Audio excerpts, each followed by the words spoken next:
Okay, this is my CS120B final project. What it is a digital clock with a seconds hand. And that seconds hand is controlled by the stepper motor behind the clock face. When we plug it in, it will start counting the time from 12 o'clock. You'll see the seconds hand will begin to move. And we can set the time with the serial monitor. So if we go to the Arduino IDE, we can say it's 9:10, and it will update the display appropriately. What else? Oh yeah, this thing has 3 state machines. One of them will control the ticking of the stepper. One of them will control the updating of the minutes on the display. The other one controls the blinking of the colon in the center of the display.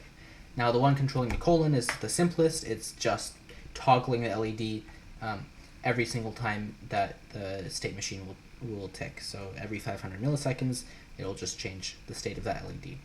The one controlling the minutes is also pretty simple. Every 60 seconds, we will just simply increase that count by 1.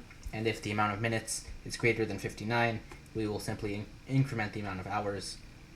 And if the hours are greater than 12, we will set them back to 0. So that's very simple.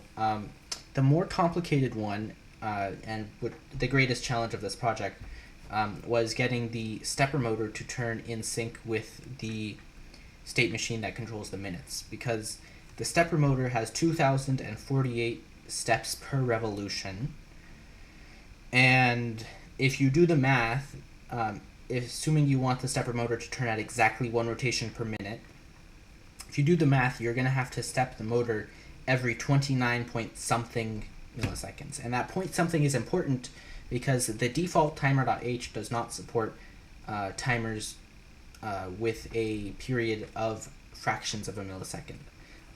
So what I did is I configured timer 3 on the Arduino.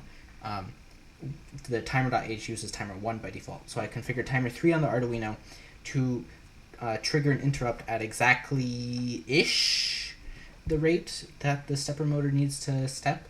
The problem is that even with that increased precision from configuring timer 3 to be the exact frequency that we need, I found that the stepper motor did run ever so slightly faster than the minutes. So like over the course of an hour, you might see that the needle is like 5 degrees beyond 0, maybe like 10 degrees beyond 0, when the minutes will increment.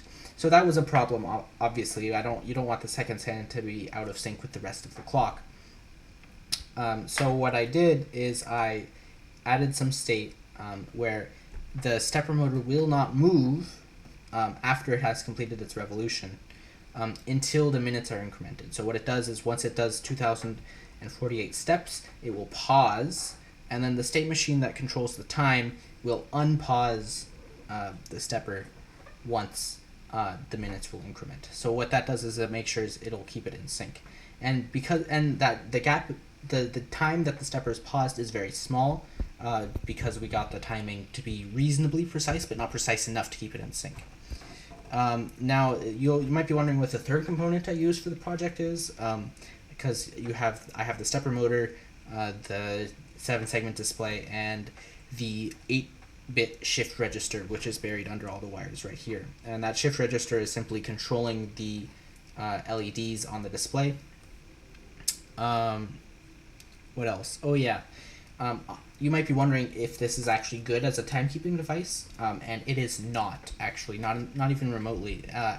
After running it overnight, last night, it lost about 2 minutes. So obviously losing like 2 to 4 minutes a day, it's not an acceptable amount for a clock, and that is because the 16 megahertz crystal on the Arduino is not intended for timekeeping, so it is not that accurate. We're at 4:30 already. I'm sorry, this is going over 3 minutes. I don't think there's anything else. I might have some stuff in the description of the video if I forgot to say anything in here. Make sure to like and subscribe, and I hope you found my explanation reasonable and worth 5 minutes of your life.